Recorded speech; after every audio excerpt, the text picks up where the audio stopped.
Once upon a time, in a quiet village surrounded by fields and forests, there lived two brothers.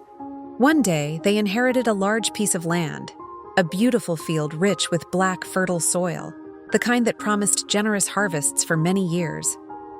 The brothers were overjoyed with their fortune.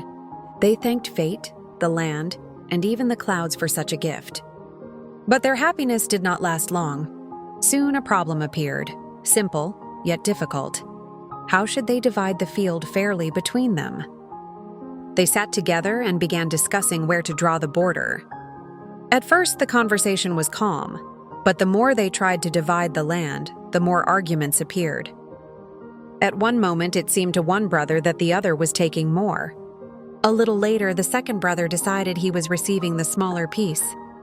They moved the boundary line again and again, forward, backward, left and right, yet neither was satisfied.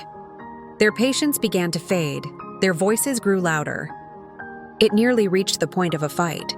Exhausted and frustrated, they finally stopped, wiped their sweaty brows, and decided to seek advice from a wise man who lived not far from their village.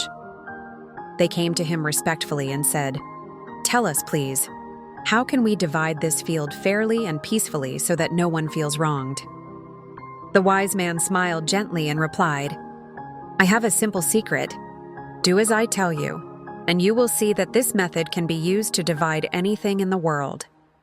Let one brother divide the field into two parts, in any way he chooses, and let the other brother choose which part he will take, and which part will go to the first." The brothers thought about his words, and the more they considered them, the more sense they made.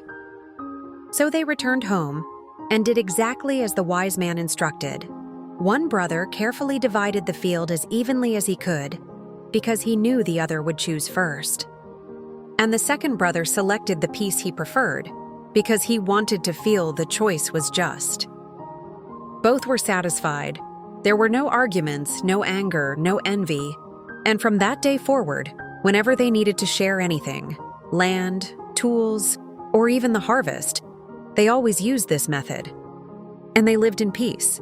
Moral: fairness is born when responsibility is shared. One divides, the other chooses. When both sides feel equal, conflict disappears and harmony grows.